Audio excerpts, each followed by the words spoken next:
Hansi Flick's system walks a fine line between genius and chaos. One wrong pass and everything unravels, but when it works, it's pure magic. The craziest part? Even Barcelona don't always seem to know what's coming next. So the real question is, can they actually keep this up? You cannot play in the Champions League with that eye line. I'm sorry. When you play against good teams, you're going to get exposed, and that's exactly what happened tonight. Any run, well-timed run, you go through on goal. Every single time we mentioned it, they don't want to change it, and I understand sometimes coaches can be stubborn with how they go with the game, but it can be costly in big games. Now, everyone's been pointing fingers at Barcelona's high line lately, like it's the villain of the story. But let's be honest, that's not the real problem. The issue isn't the tactics, it's the execution, and more importantly, the players trying to pull it off. Hansi Flick's system is designed for intensity. It works beautifully when every piece moves together. But for a high defensive line to shine, the forwards need to press as one, fast, sharp, relentless. If they don't, it only takes one long pass over the top, and suddenly the defenders are sprinting back in panic mode.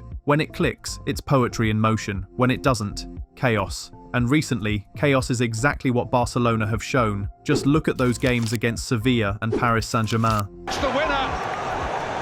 My first instinct is that he might just be off.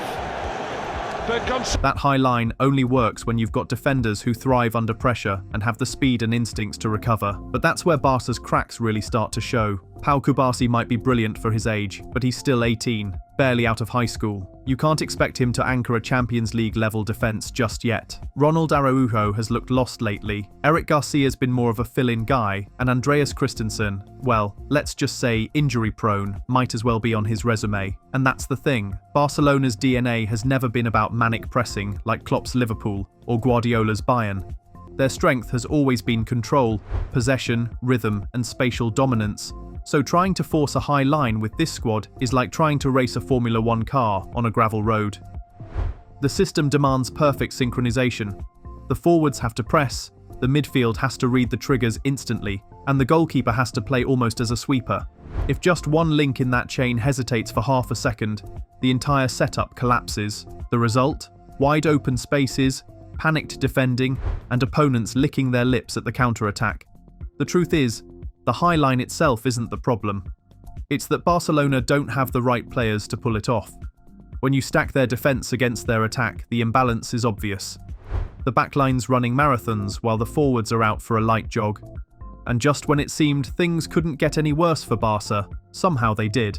You'll find out how in a couple of seconds, but first click that subscribe button down below to Kicks with Seb if you haven't yet, so you don't miss out on any of the action. Is that Robert Lewandowski has suffered a thigh tear, a muscle tear in his thigh, so there's an uncertain recovery time there. Reports suggesting it could be 4 to 6 weeks, meaning he would miss El Clasico. Just 2 months into the new season, and Barcelona are already in full crisis mode. Injuries everywhere, morale tested, and Hansi Flick probably wondering what kind of football gods he offended. The biggest headline? Robert Lewandowski. The man who usually carries Barca's attack is now out with a hamstring tear and won't be back for about a month. That's a serious blow to their firepower. But unfortunately, he's not alone. Dani Olmo and Ferran Torres both limped out of Spain's international camp last week with muscle issues. Olmo's dealing with a calf problem, while Torres might just be lucky enough to return sooner. Add Rafinha's hamstring injury to the mix, and suddenly Flick's attacking options are shrinking faster than expected, and it doesn't stop there.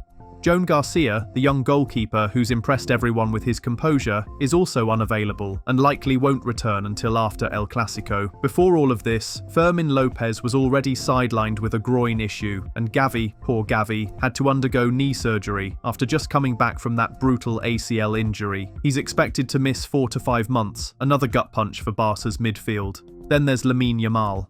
The 18-year-old wonder kid has been nursing a groin problem since his last call-up with Spain, which led to an angry outburst from Flick about how his minutes were handled. 9 and 73 minutes against Bulgaria. Between the matches, he doesn't train, or he didn't train.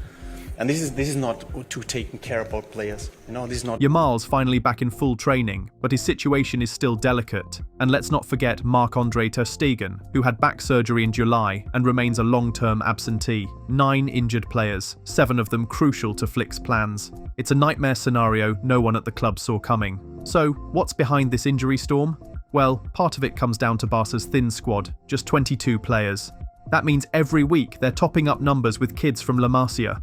It's great for development, sure, but when injuries pile up, the rotation options disappear, and suddenly the same players are logging heavy minutes week after week. More minutes, more muscle strain, more injuries. It's a vicious cycle.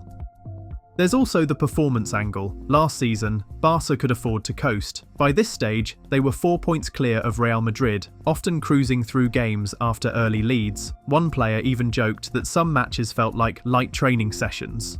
That luxury doesn't exist anymore. This year, every game has been a battle. They've had to fight tooth and nail for wins against Levante, Oviedo, and Real Sociedad, while dropping points to Rayo Vallecano, PSG, and Sevilla.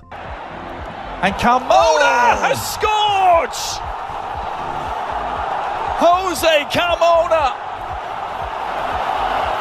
But amid all that chaos, one player has quietly turned into Barca's unexpected hero, Marcus Rashford. Just absolutely outstanding.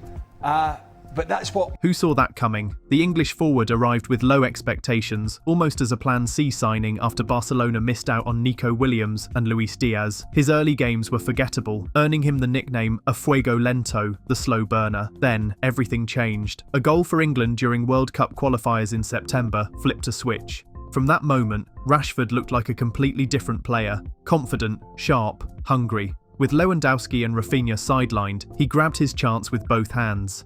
Now, Rashford started 6 of Barca's last 7 matches across all competitions, missing just one after showing up 2 minutes late to a team meeting. Flick's rules are ironclad.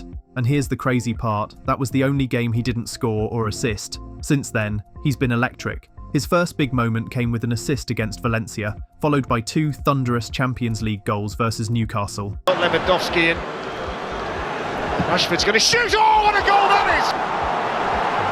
That went in like an absolute... Then came more assists, against Oviedo, Real Sociedad and PSG, and his first La Liga goal before the break against Sevilla.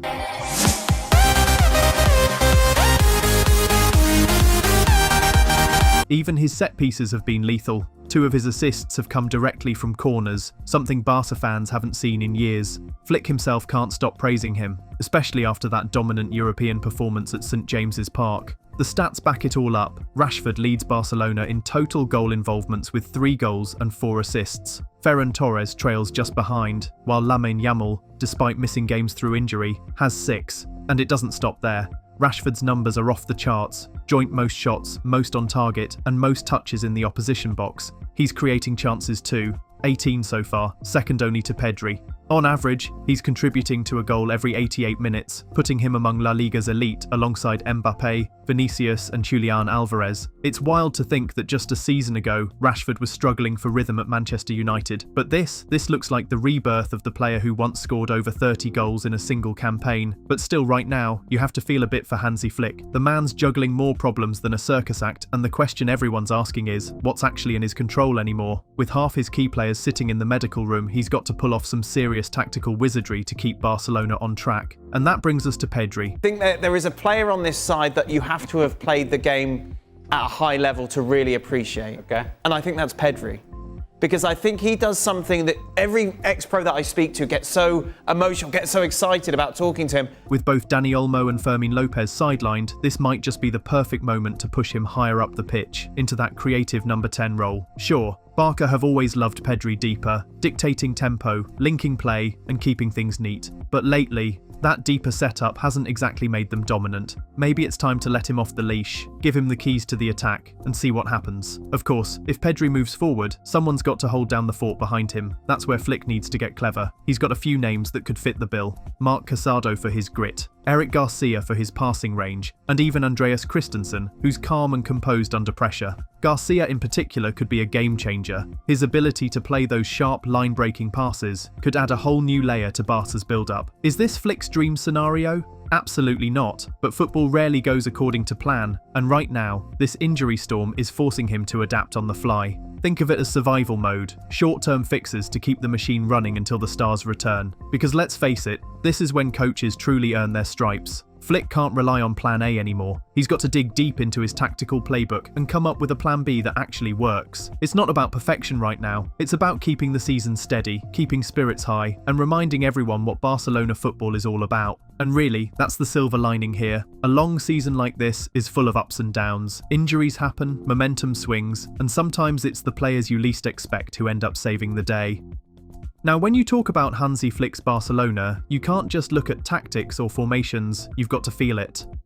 Flickball isn't just a strategy, it's an experience. It's high-octane, full-throttle football that makes your pulse race. One moment it's breathtaking brilliance, the next it's utter madness. But that's exactly what makes it so addictive. Flick's version of Barcelona is a far cry from the old tiki-taka rhythm of patience and control. This is football played on fast-forward, direct, vertical, and unapologetically aggressive. It's like watching a rock concert on the pitch, loud, wild, and thrilling. Sure, it gives fans a few grey hairs, but there's no denying it's the most entertaining Barcelona side in years. And the heartbeat of it all? That daring, ultra-high defensive line. Hansi Flick full press conference. Sevilla 4, FC Barcelona 1, 149-210, clip of Hansi Flick sticking to the high line. It's what makes the attack tick. The defenders push up, squeeze space, and suffocate opponents, creating a launchpad for those lightning-fast transitions.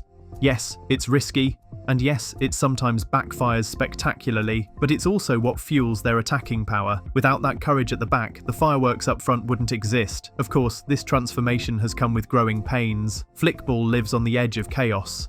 When the press breaks, the structure collapses, and suddenly you've got defenders scrambling like it's a five-a-side free-for-all. It's thrilling to watch, but painful for anyone who loves clean defending. Opponents who beat the first press often find acres of space waiting for them, and that's where Barcelona look most vulnerable. The contrast is wild. The attacking moves look so sharp, so rehearsed, like a perfectly choreographed dance. But defensively, it's more like jazz, improvised, unpredictable, and a little bit messy. That's where Flick needs to evolve. If Barcelona can blend their attacking chaos with a more organised defensive fallback, something more zonal, more composed, they'll be unstoppable. But here's the thing about Flick, he doesn't do half measures. He lives by the sword and sometimes dies by it too. His teams go for the jugular, no matter the scoreline. That swashbuckling style brought Barcelona back to life, but it's also what cost them in key moments, like that painful Champions League collapse at the San Siro. Absolute madness. And he's worked it to Taremi. Chance for Inter! Taken! The lead is theirs now! Flickball is the ultimate double-edged sword. Glorious when it works, brutal when it doesn't.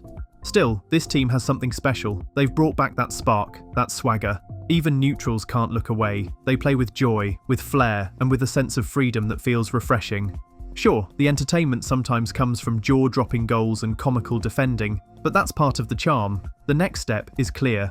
If Flick can tighten the screws just a little, teach his players when to attack like maniacs and when to breathe, Barcelona could turn from entertainers into champions. As Flick himself said after renewing his contract, we have to keep moving forward. And that's exactly what this feels like, a thrilling, chaotic, beautifully imperfect journey forward.